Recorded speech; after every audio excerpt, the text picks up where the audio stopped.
பாரதிய ஜனதா கட்சி கொள்கை எதிரி என்ற முதல்ல உன் கொள்கை என்ன? அப்ப பாரதிய ஜனதா கட்சியை எதிர்க்கிறனா அப்ப திமுகவுடைய கொள்கை உனக்கு ஒத்து போகுதுன்னு அர்த்தமா? அப்ப திமுக ஏன் எதிர்க்கிற? அப்ப திராவிட முன்னேற்ற கழகம் தமிழ்நாட்டில் ஆட்சியில் இருப்பதால் எதிர்க்கிறாய். தமிழக வெற்றி கழகத்தினுடைய நோக்கம் என்ன? தமிழ்நாட்டில் ஆட்சிக்கு வர வேண்டும்.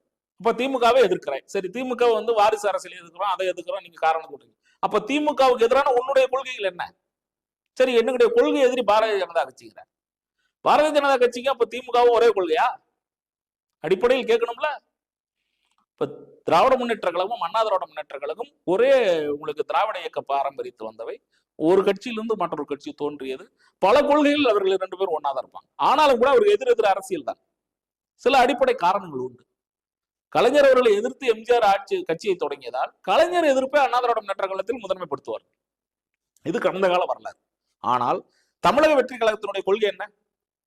நேரடியாக நீங்க திமுகவை எதிர்க்கிறீங்கன்னா திமுகவை எதிர்ப்பதற்கான காரணம் நீங்க திராவிட கொள்கையை ஏத்துக்கிறேங்கிறீங்க, மற்ற இடஒதுக்கீடை ஏத்துக்கிறீங்க, சமூக நீதி ஏத்துக்கிறீங்க, பெரியாரை ஏத்துக்கிறீங்க, எல்லாமே ஏத்துக்கிறீங்க. திராவிட முன்னேற்ற கழகத்தினுடைய அனைத்து கொள்கையும் ஏற்று. அப்ப திராவிட முன்னேற்ற கழகத்தை ஏன் எதிர்க்கிறீங்க?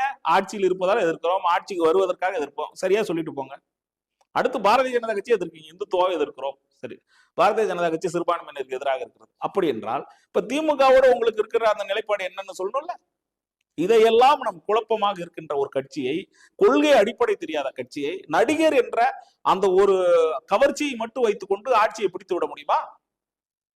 இதையெல்லாம் பல தளங்களில் நாம் கேட்பதால் நான் தமிழக வெற்றி கழகத்தின் மீது மக்களுக்கான உண்மையான விழிப்புணர்வை நாம் ஏற்படுத்தி கொண்டிருக்கிறோம். அந்த அடிப்படையில் பார்க்கின்ற போது இந்த 2வது மாநில மாநாடு என்பது தொடர்ச்சியாக மக்களை ஏமாற்றுவதற்காக கூட்டப்படுகிற ஒரு மாநாடு. ஏற்கனவே விருத்தாச்சலத்தில் உங்களுக்கு நல்லா தெரியும், அங்க இளைஞர்கள் 20 இறந்த போது அதை கூட நேரடியாக போய் பார்க்காதவர் இந்த கட்சி தலைவராக இருக்கிறார்.